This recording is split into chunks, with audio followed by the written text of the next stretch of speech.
ಶಿವರಾಜ ಮಾತಿನ ಮಲ್ಲ ಮಲ್ಲ ಮಲ್ಲ ಮಾತನಲ್ಲಿ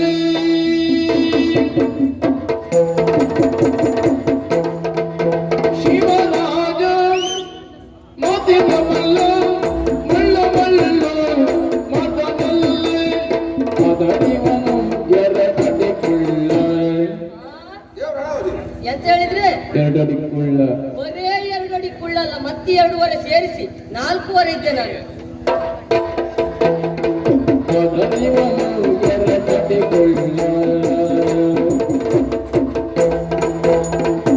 ಜನರ ಮನವ ಸೆಳೆದಂತ ಚೋರ ಮಾತಿನಲ್ಲಿ ಮರುಳು ಮಾಡಿಗೆದ್ದ ಕೋರ ಜನರ ಮನವ ಸೆಳೆದಂತ ಚೋರ ಮಾತಿನಲ್ಲಿ ಮರುಳು ಮಾಡಿಗೆದ್ದ ಕೋರ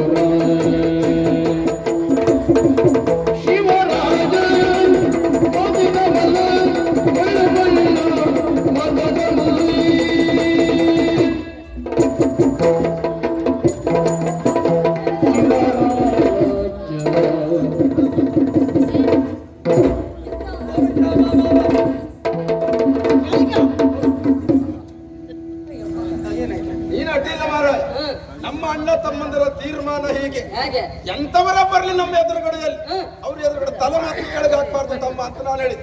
ಅದು ಈ ವರ್ಷ ನೀನೊಂದು ಇಲ್ಲಿಗೆ ಬಂದು ನೀನು ಬಂದ್ಮೇಲೆ ಇನ್ನ ಎದುರಿಗೆ ತಲೆ ಕೆಳಗೆ ಹಾಕುವಾಗ ಆಯ್ತಲ್ಲ. ನಿಮ್ಮ ಪರಿಸ್ಥಿತಿ ನೀವು ಹೇಳ್ತೀರಿ, ನನ್ನ ಕಷ್ಟ ಯಾರೆಲ್ಲ ಹೇಳಿ ಸಾಯುವ. ನಿಮ್ಮ ಇಬ್ಬರಿಗೂ ತಲೆ ಕೆಳಗೆ ಹಾಕುವ ಸಮಸ್ಯೆ ಆದ್ರೆ ಬಂದಂತ ಅಷ್ಟೂ ಜನರ ಎದುರು ಕುತ್ತಿಗೆ ಮೇಲ್ ಮಾಡ್ಕೊಂಡೇ ಮಾತನಾಡ್ಬೇಕು. ನನ್ನ ಕುತ್ತಿಗೆ ಎಷ್ಟು ನೋವಾಗ್ಲಿಕ್ಕಿಲ್ಲ. ತಲೆ ಬಿಸಿ ಮಾಡಿಕೊಳ್ಳಬೇಡ.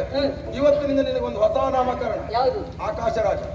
ಅದ್ರ ಮೇಲೆ ನೋಡ್ಕೊಳ್ತೇವೆ ಮತ್ತೆ ಅಂತೆಲ್ಲ ಕುತ್ತಿಗೆ ಒಂದು ಪಟ್ಟಿ ಹಾಕಿ ತಿರುಗಿದ್ರೆ ನಾವು ಅದ್ರ ಬಗ್ಗೆ ಆಲೋಚನೆ ಮಾಡ್ಲಿಲ್ಲ.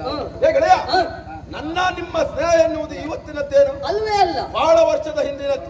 ಸ್ವಲ್ಪ ಹಿಂದಿನದ್ದು ನೆನಪು ಮಾಡ. ನಾವು ಇದ್ದಿದ್ದಾದ್ರೂ ಹೇಗೆ, ನನ್ನನ್ನ ಬಿಟ್ಟು ನೀವಿಲ್ಲ, ನಿಮ್ಮನ್ನು ಬಿಟ್ಟು ನಾನಿಲ್ವೇ ಇಲ್ಲ. ಒಂದೇ ಗುರುಮಠದಲ್ಲಿ ವಿದ್ಯಾಭ್ಯಾಸ ಮಾಡಿದವರಲ್ವಾ. ಅಷ್ಟು ಮಾತ್ರ ಅಲ್ಲ, ನಾವು 3 ಜನ ಇದ್ದದ್ದಾದ್ರೂ ಹೇಗೆ, ಒಂದೇ ಕೋಣೆಯಲ್ಲಿ 3 ಜನ ಕುತ್ಕೊಳ್ಳುವುದು. ಈ ಕಡೆಯಿಂದ ನೀನು ಗಾಳಿ ಬಿಡ್ತಾವೋ ಇರು, ಆ ಕಡೆಯಿಂದ ಅವ ಗಾಳಿ ಬಿಡ್ತಾವೋ ಇರು. ನಾವಿಬ್ಬರು ಬಿಟ್ಟದನ್ನ ನಾನ್ ತಕೊಂಡು ರಗ್ಲ ಬೇಡ ಅಂತ ಒಂದು ಬದಿಗೆ ಹೋಗಿ ನಾನ್ ಬಿಡ್ತಾ ಇರು.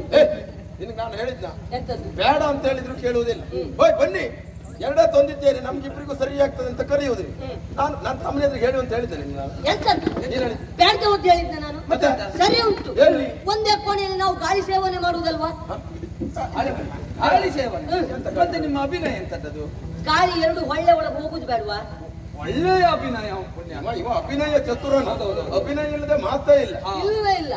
ಅಷ್ಟು ಮಾತ್ರ ಅಲ್ಲ, ನಾವು 3 ಜನ ಸೇರ್ಕೊಂಡು ಒಂದೇ ಚಾಪೆಯನ್ನು ಹುಡಿ ಮಾಡಿದ್ದು ಸ್ವಲ್ಪವಾ?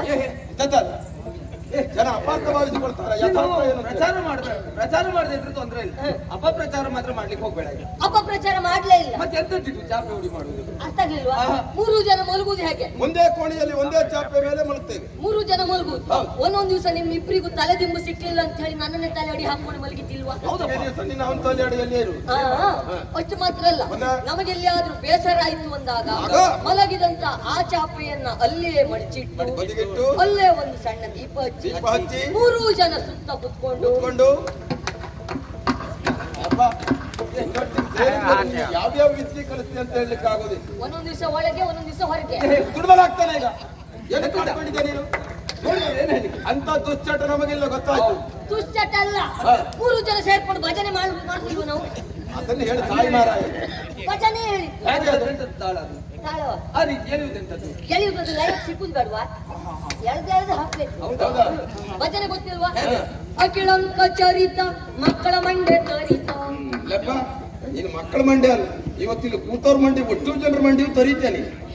ಅದಲ್ವಾ ಅಕಳಂಕ ಚರಿತ ಮಕರ ಕುಂಡಲದರ ಪೊಲೀಸು ಗಜವದನ ಪಾಲಿಸು ಗಜವದನ ಸುಗುಣನ ಶಾಲೆಗ ಕಡ ಕುಡಿಯನ. ಸರಿಯಾಗುದು ಒಂದೇ, ಸುಗುಣ ವಿಶಾಲದ ದಯಾಸದರ. ಆ ರೀತಿಯಾಗಿ ಭಜನೆ ಮಾಡ್ಕೊಂಡಿದ್ದದ್ದು. ಅಷ್ಟು ಮಾತ್ರ ಅಲ್ಲ, ಊಟ ಮಾಡುವುದು ಹೇಗೆ? ಒಂದೇ ಕೋಣೆಯಲ್ಲಿ ಒಂದು ತಟ್ಟೆ ಇಡ್ತೇವೆ, ಅದಕ್ಕೆ ಅನ್ನ ಹಾಕ್ತೇವೆ, ಸುತ್ತ 3 ಕುಳಿತು ಊಟ ಮಾಡ್ತೇವೆ. ಒಂದು ರೀತಿಯಲ್ಲಿ ಹೇಳ್ಬೇಕು ಅಂತಂದ್ರೆ ಈ ಬೀದಿ ನಾಯಿಗಳಿದ್ದ ಹಾಗೆ. ಹೋಗಿ ಹೋಗಿ ನಿನ್ನ ಸಾಲಿಗೆ ನಮ್ಮನ್ನ ಸೇರಿಸಿದ್ದೆ ಮತ್ತೆ ಆದ್ರೆ ನಾನು ನಾಯಿಯ ಆಸಿಗಂದತ್ತ ಹಾಗಂತ ನೀನು ಹೇಳಿದ್ದಕ್ಕೆ ಬೇಸರ ಇಲ್ಲ. ನಾಯಿ ಅಂತ ಹೇಳಿದೆಯಲ್ಲ ನೀನು, ನಾಯಿಯಲ್ಲಿರುವಂತಹ ನಿಯತ್ತು ಮನುಷ್ಯನಲ್ಲಿ ಇಲ್ಲ. ಅದನ್ನೇ ಮಾನವನ ಎತ್ತಿ ತೋರಿಸಿದ್ದಾನೆ. ಹಣಕಾಸಿನ ವ್ಯವಹಾರ ಮಾಡುವವರು ಭಾವಚಿತ್ರವನ್ನು ಹಾಕಿ ನಾಮಫಲಕ ಹಾಕಿಕೊಳ್ತಾರೆ. ಯಾಕೆ? ನಾಯಿಯ ಭಾವಚಿತ್ರವೇ ಇರ್ತದೆ. ನಾಯಿಯಲ್ಲಿ ನಿಯತ್ತುಂಟು, ನಮ್ಮಲ್ಲಿ ಬನ್ನಿ ಹಣಕಾಸಿನ ವ್ಯವಹಾರ ಮಾಡಿ ನಮ್ಮಲ್ಲಿ ನಿಯತ್ತುಂಟು ಎನ್ನುವುದನ್ನು ತೋರಿಸಿಕೊಟ್ಟಿದ್ದಾರೆ ಅಲ್ವಾ? ಅಂತ ನಾಯಿ ಅಂದ್ರೆ ನಾರಾಯಣ ಸ್ವಾಮಿ ಅಲ್ವಾ? ಅದೇ ಹೇಳಿದ್ದು ತಪ್ಪಲ್ಲ. ಅಲ್ವೇ ಅಲ್ಲ. ಈ ಬೀದಿ ನಾಯಿಗಳಲ್ಲಿ ಭೇದ ಉಂಟಾ? ಖಂಡಿತ ಇಲ್ಲ. ಒಂದು ನಾಯಿಗೆ ಊಟ ಹಾಕಿ ಮತ್ತೊಂದು ನಾಯಿ ಬಂದಾಗ ಇದು ನೋಡ್ಕೊಂಡು ಒಮ್ಮೆ ಗುರ್ರ ಅಂತದೆ ಬಿಟ್ರೆ ಮತ್ತದು ಬಾಲಡಿ ಹಾಕೊಂಡು ತಿನ್ಕೊಂಡು ಹೋಗುದಿಲ್ವಾ? ನಮ್ಮಿಬ್ರು ಊಟ ಆದ್ಮೇಲೆ ನೀನ್ ತಿನ್ನೋದಿಲ್ವಾ? ಅಲ್ವಾ? ಮತ್ತೆ ನನ್ನ ನಾಯಿ ಮಾಡಿ ಬಿಟ್ಟ. ಎಲ್ಲ ಪುಣ್ಯಾತ್ಮ ಹೊಂದಾಣಿಕೆ ಅಷ್ಟು ಉಂಟು. ಅಷ್ಟು ಉಂಟು ಅಂತ ತೊಂದ್ರೆ ಇಲ್ಲ. ಆದ್ರೆ ಇವತ್ತಿನ ದಿನ ಹಾಗಲ್ವೇ ಅಲ್ಲ. ನಿಮ್ಮಿಬ್ಬರಲ್ಲೇ ಮಾತುಕತೆ, ಎಲ್ಲ ವಿಚಾರವನ್ನ ಮರೆಯಲ್ಲೇ ಕೇಳ್ಕೊಂಡು ಬಂದವನ. ಇದು ಮಾತ್ರ ಒಳ್ಳೇದಲ್ಲ. ಯಾವುದು? ಮರೆಯಲ್ಲಿಯೇ ಕೇಳುವುದು, ಆಚೀಚೆ ಮಾಡುವುದು, ಇದು ಜೀವನಕ್ಕೆ ಒಳ್ಳೇದಲ್ಲ. ಯಾಕೆ ನಾನು ಬರ್ಲಿಲ್ಲ ಕೇಳು. ಯಾಕೆ? ಈ ಪ್ರಸಂಗದಲ್ಲಿ ನನ್ನ ಅಗತ್ಯವೇ ಇಲ್ಲ ಅಂತ. ಪುಣ್ಯಾತ್ಮ, ಈ ವರ್ಷ ನಿನಗಾಗಿಯೇ ಈ ಪ್ರಸಂಗ ಅಂತ ಹೇಳಿದ್ರು ತಪ್ಪಾಗ್ಲಿಕ್ಕೆ. ಅದು ಗೊತ್ತಾದ ಮೇಲೆ ಬಂದದ್ದು. ನಾಳೆ ಅಂತ ಹೇಳಿದ್ರೆ ನೀನು ಅರಸ, ನೀನೇನು ಇಲ್ಲಿಯ ಮಂತ್ರಿ, ನಾನೇನಾಗ್ತೇನೆ ಗೊತ್ತಾ? ಏನು?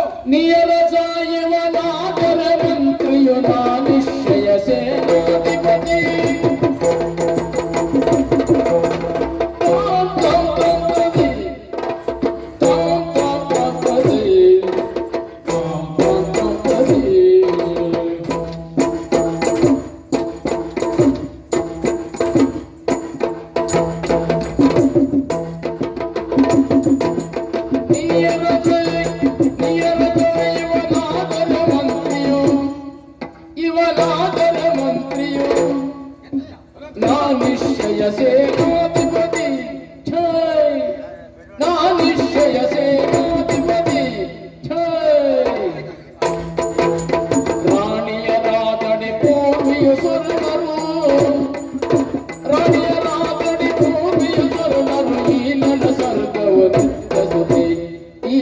ಸ್ವರ್ಗವು